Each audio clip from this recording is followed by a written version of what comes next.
This FedGov Today program is sponsored by Rancher Government Solutions.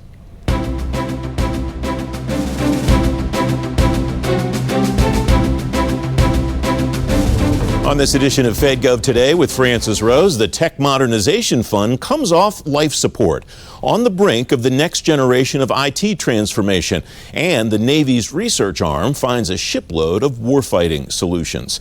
Welcome to FedGov Today with Francis Rose. The Technology Modernization Fund will prioritize full repayment of funds it awards moving forward. The acting administrator of GSA, Stephen Ahikian, says the shift will push agencies to, quote, focus on high-impact, high-return modernization efforts. Gundeep Ahluwalia is Executive Vice President and Chief Innovation Officer at New Axis. He's former Chief Information Officer at the Labor Department. Melvin Brown II is consultant at the Contract Administration Network International. He's former CIO at the Office of Personnel Management. Gentlemen, welcome. Great to see both of you, both TMF veterans. Gundeep, I start with you. To me, the most significant thing about this announcement is that the TMF will continue under this administration. Am I reading that right, or is there something that I missed, Gundeep? So I'm very excited about that announcement. I think TMF is a construct that comes from the commercial sector. I think it was great. I remember I was one of the first awardees at Labor. We got about $150 million out of it of seed money. And I think the repayment or no repayment, it is a moot point in my mind. I think no repayments actually, and by the way, we repaid most of the money that we got out of efficiencies, right? So it should be driven by efficiency.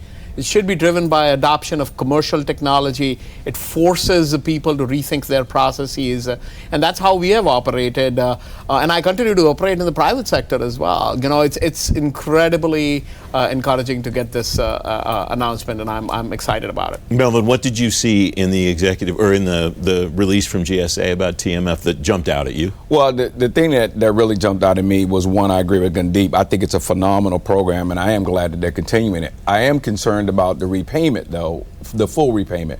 I don't think that's going to be a one-size-fits-all.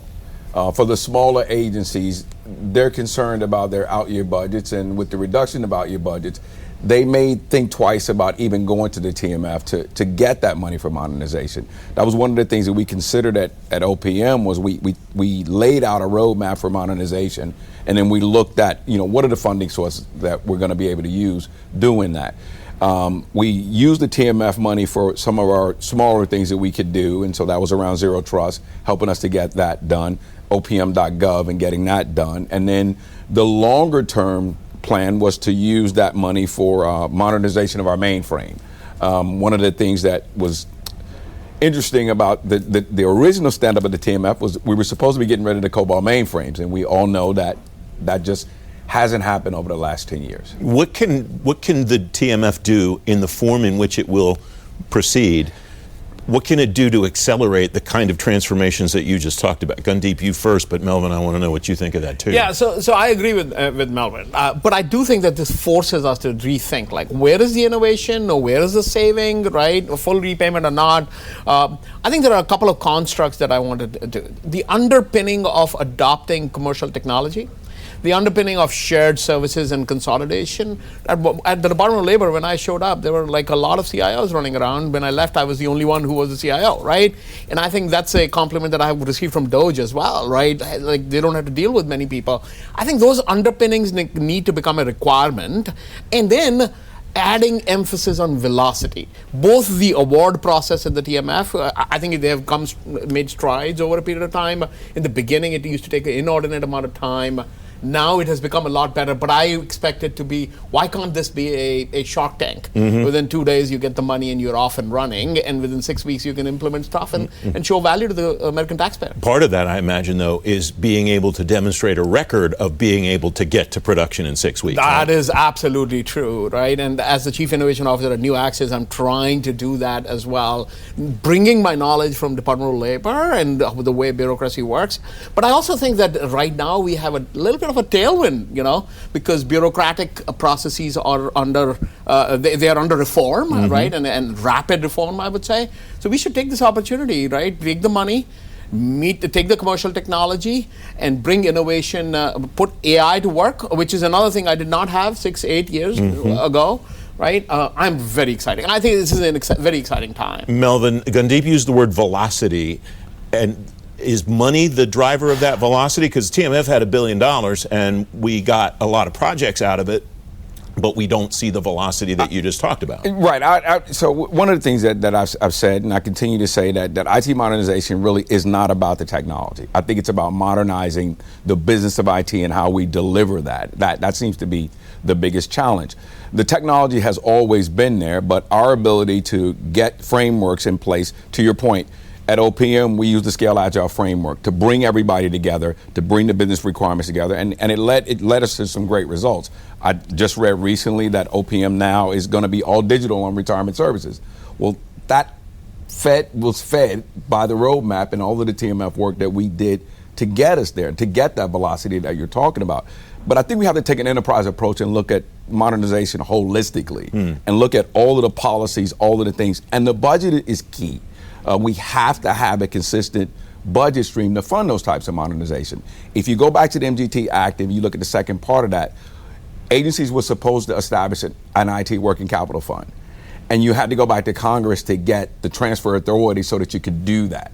Well, CFOs are not on board with these repayments if they can't identify it in the out-year budgets on how the agency is going to actually do that. And so doing the business case and doing the due diligence around how are you going to fund that and pay that back long term is helpful. Two things are always going to happen in an agency. There's always going to be money at the end of the year. It's just a matter of how much, either through contracts that don't get awarded or we don't staff up 100%. And so that's going to give us some money to put in the fund at the end of the year.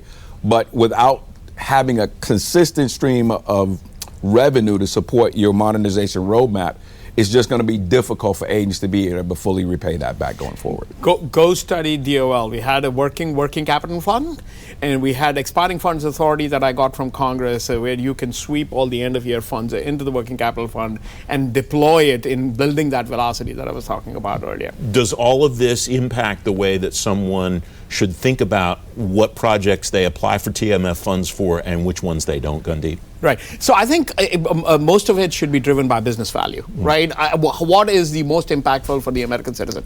The first one that we applied for was around the visas, right? Around temp visas, getting people into the country and not having some archaic paper that goes and stapled to the next application that goes to USCIS. Today it shows up like a United boarding pass, right? And shaves off like 2 or 3 weeks out of that entire process, which is so important for fisheries, for landscaping, for different industries in the country. So I think that is the main driver. And then, like Melvin said, technology, innovation, we have more tools today than we've ever had in our history. So tools is not the issue. I think building velocity, breaking down bureaucracy, making a solid plan, and then executing to it with speed. Don't let government processes get in the way either, right? These commercial tools work very well in the private sector.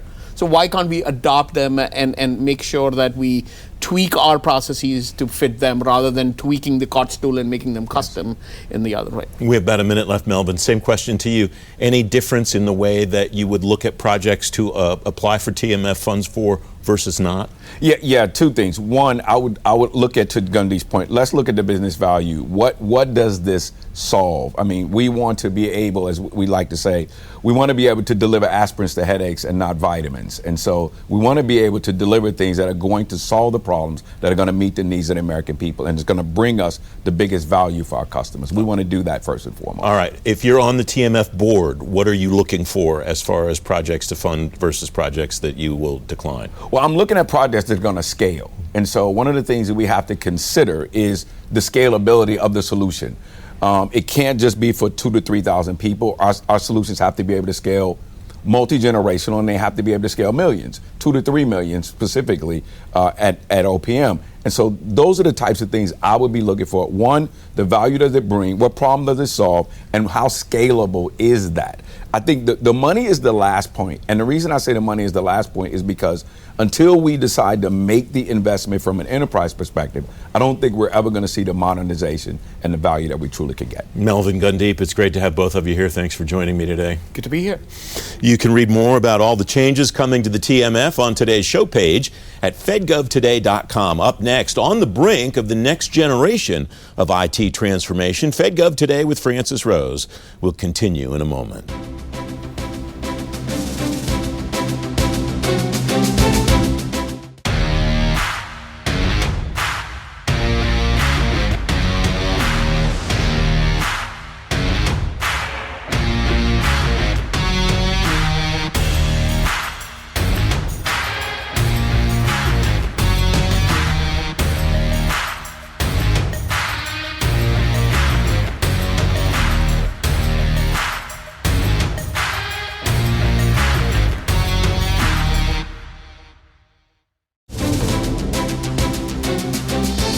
Welcome back. You heard a moment ago that the modernization strides agencies are making are likely to continue.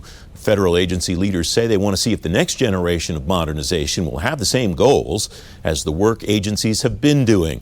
Ryan Lewis is Chief Executive Officer at Rancher Government Solutions. Ryan, welcome. Thanks for joining me. What's your sense from the conversation you just heard and from other work that you're doing across the government of what that next generation of modernization might look like? Well, thanks for having me, Francis. And I would say one of the big quotes that jumped out at me from the last discussion was that it is not a question of tools, but one of value. And I think just to reiterate one of the points they were making, it's truly a novel time, right, for federal end users right now with the sheer number of tools, something that certainly when I first started in this industry, I wouldn't have been able to guess at. So we have multiple cloud offerings now fully deployed, advanced on-prem solutions, an ever-increasing array of edge capabilities, and now no one can escape sort of the ongoing discussion about ever-emergent, robust AI solutions. Really, the question, though, is how do we orchestrate all of that, and more importantly, for someone like myself, how do we help government end users remove as much friction as we can from the system so they can focus on their core task, right, of securing, deploying, and then managing their infrastructure or applications so they can really spend a majority of their time and resources on achieving their mission and less about figuring out all the complexities of DevOps and managing the ever-growing amount of technical debt. Is there a temptation that you're still seeing for people to go look for a tool to manage the tools, or are people getting out of that mode in your view? Absolutely, it can be compounding, right? And I think one of the core things that's been so exciting to see the emergence and widespread adoption of container-based technologies is that you're starting to see a lot of program offices and end users realize that through those sorts of platforms, certainly something that we work on at Rancher is that you can cut across all these different technologies and start to abstract away sort of the tool upon tool upon tool that you're talking about. You used the term friction a moment ago. What's the friction that agency people tell you I have in my organization, and what are the ways that they're asking for that friction to be removed? Or do they not know that, and maybe that's why they're asking you? Well, yeah, and sometimes it's a mixture of both, where they'll have maybe one core challenge, but then as we start to unpack what their end users actually need, it unfolds into several others. And I think, at the highest level, it falls into a couple categories. You have end users that want to be able to deploy an app across multiple clouds or into an on-prem. You'll have end users that want to try to modernize a legacy application, but in the typical parlance, have no downtime, maintain perfect performance, right? And that is something that's almost impossible to do. And then third, and I think what's even been more interesting is this evolution to say that we want to have fully enabled edge solutions. So think of like a mobile device or some sort of kit that will get deployed out with you on an exercise or something to that effect.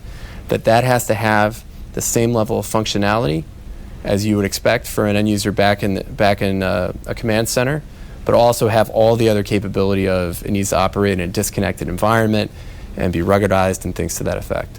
And so depending on the type of scenario, right, it can be walking them through one of those, it can be walking through a program office through all three of those. And how you approach that, I think the core underlying technology remains the same, but some of the security challenges, some of the hardening challenges vary from each one of those use cases. We have about a minute left. You used the term edge a couple of times, and I'm struck by how often I hear the concept of edge computing, edge capabilities discussed in the civilian agencies. DoD, it's not surprising, but I hear it all the time now in civilian agencies. Should those organizations think about edge computing and edge capabilities the same way the Defense Department does? Perhaps the use cases are different, but a lot of the underlying technology and lessons learned that enable that seamless end user experience, or to have to bring in dynamically new applications, that sort of underlying technology and lessons learned remain the same. Ryan, it's great to have you here. Thanks very much for joining me. Thank you so much, Francis. You can read more about modernization on today's show page at fedgovtoday.com. Up next, the Navy's research arm finds a shipload of warfighting solutions. FedGov Today with Francis Rose. We'll be right back.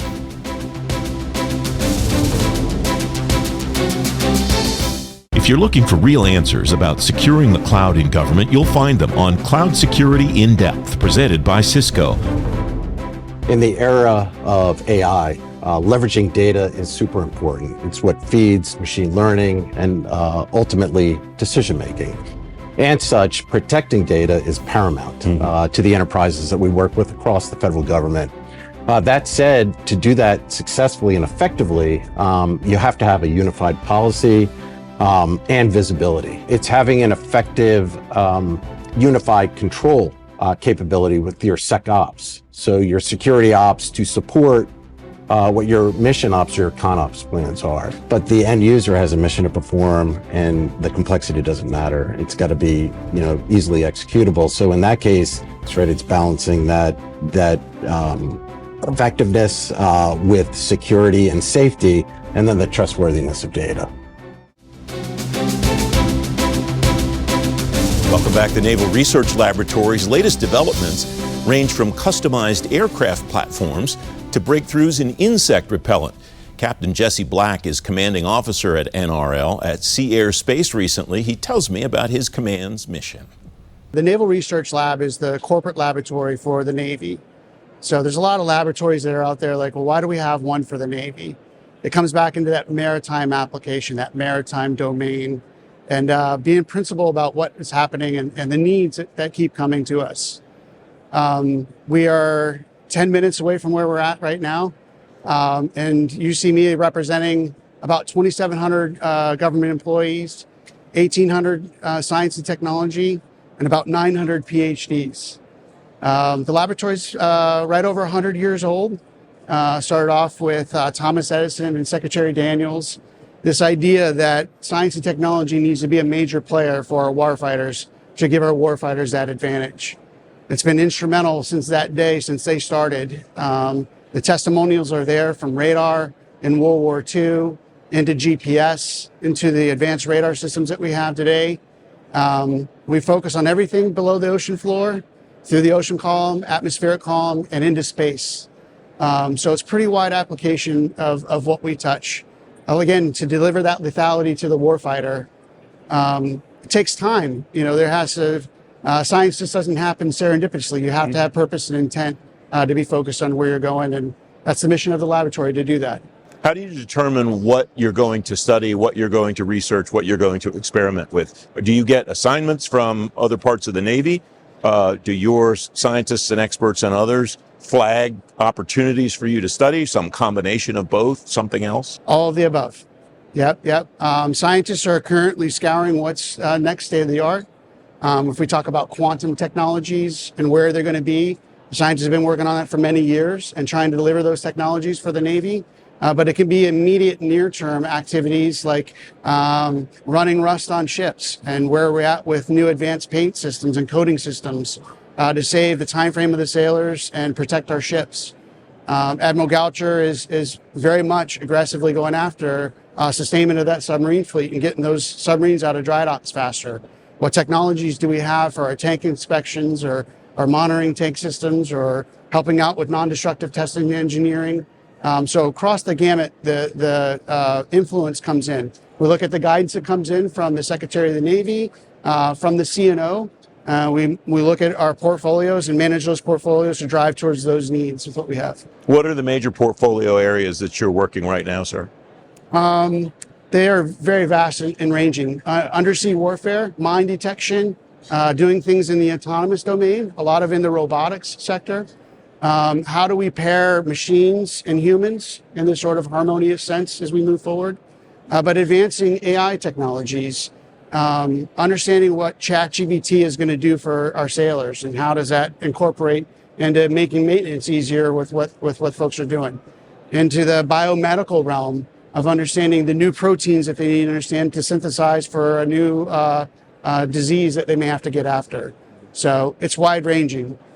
You used a fascinating word there to me regarding the pairing of machines and humans to solve problems, and that's harmonious.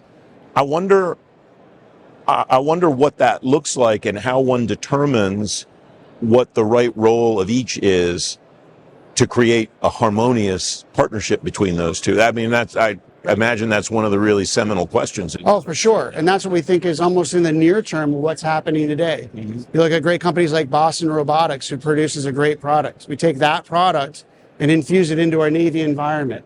What else can we do? Add some neuromorphic chips to it and give it some more intelligence. But this partnership, as we've done in the Navy for a long time, of like 2 personnel going into a job area. Well, we're short on personnel. Can I add an assistant to go in there with them? In these areas, the dexterity isn't quite yet there with the robot, but the human has the dexterity, but they can step track. They can watch the operator doing what they're doing. And we recently, this last year, went to the CNO's office and demonstrated the robotic dog to her and her team. It was pretty remarkable when we dropped a tool, the machine, the robot knew that I dropped a tool, knew that I needed that tool back and retrieved it back for me and gave it back. But there's a lot of science that happens behind that to understand how they work together.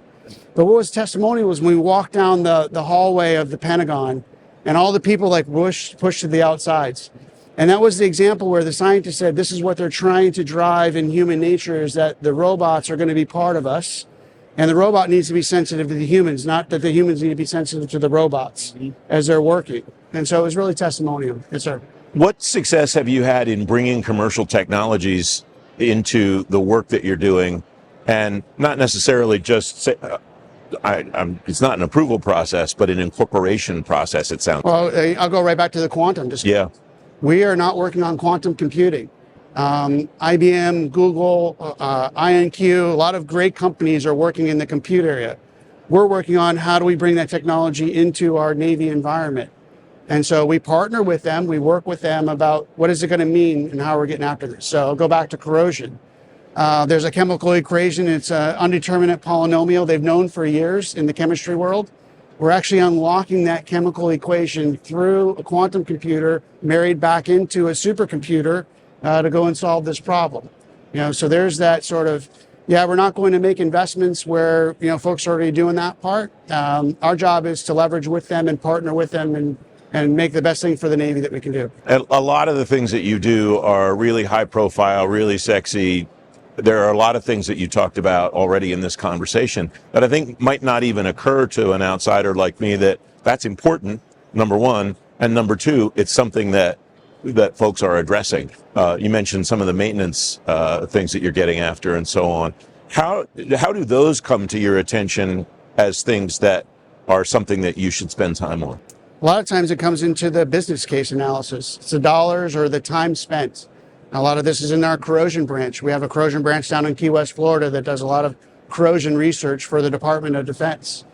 And it's not necessarily a major whiz-bang kind of project, but it is, anyone knows it's been on a ship, you put anything near the seawater, you're going to have problems. And that sustainment element that's in play. So those dollars drive the science to coming back to new solutions. You can see when the Joint Strike Fighter was coming on the amphib ships, and it would melt the non-skid away. Well, we had to come up with a new way to put non-skid down that wouldn't melt when you brought that fighter in. And so that's kind of like how the technology works and matures in areas that you just wouldn't necessarily think about. It's there, but how does your team look over the horizon and understand what is coming the way that quantum was coming? 5 years ago probably was when people first started to think in government and in the military in particular, this is something we need to be aware of and start to pay attention to. How do you keep your team ahead of that curve to know what they need to be aware of coming next? This is a beautiful part when you watch how a scientist does their craft, right? It's not only that they're experts in their fields necessarily about this particular topic, but their research that they do. They are masters at scouring the earth for what's happening in the current technologies. What is academia working on, watching that and keeping a pulse on that. And then they have that ability to bring it into the Navy context. And to not appreciate that as much is it's something I've really come to love and watch them do, because they are that translator of understanding that to bring the technology into where we're at today. Some of my folks would say, well, what are you doing for me today? What are you doing right now for me? I say, well, your Aegis radar system that you have that's such an incredible eyeball for it to see so far away, gallium nitride and all the work that we did back in the 80s and the 90s, that the fruit is being born today from that efforts that were there. We're currently working on advanced technologies that give them even a bigger eyeball for the future. So it's that sort of knowledge base to know that we have near-term things that they got to do, but it's this long-term investment that takes a lot of years to get after. That's been something I really do appreciate and honor the chance to be able to serve with them and even to share the message with the rest of the community here that there's really smart people working after the right things that the Navy working after to continue to give us that advantage that we need to have. Just like Edison and Secretary Daniels came into this one, it's still relevant and still in play today. You can read more about NRL on today's show page at fedgovtoday.com. FedGov Today continues in a moment.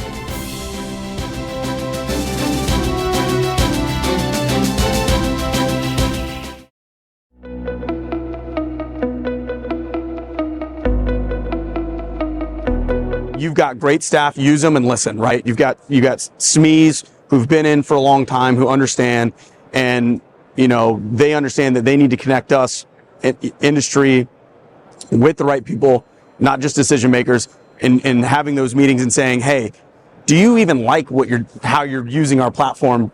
Could we be doing something better? And I think asking those questions and working with those individuals that are actually using these software solutions when it comes to AI or ML makes a huge difference.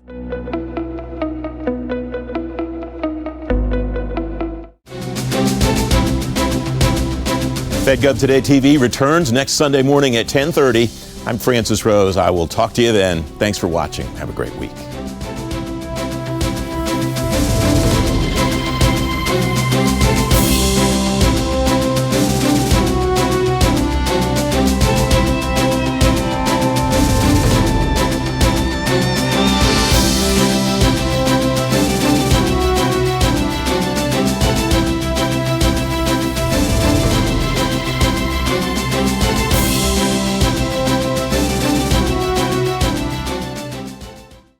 If you want insights from agency and industry leaders on the latest topics in technology, management, workforce, defense, and acquisition, sign up for the FedGov Today podcast with me, Francis Rose. I release new episodes every Tuesday and Thursday, so you'll stay up to date on the issues that matter most to federal government leaders. Listen at fedgovtoday.com and everywhere you get your shows. Don't miss out on the conversation. Follow the podcast today.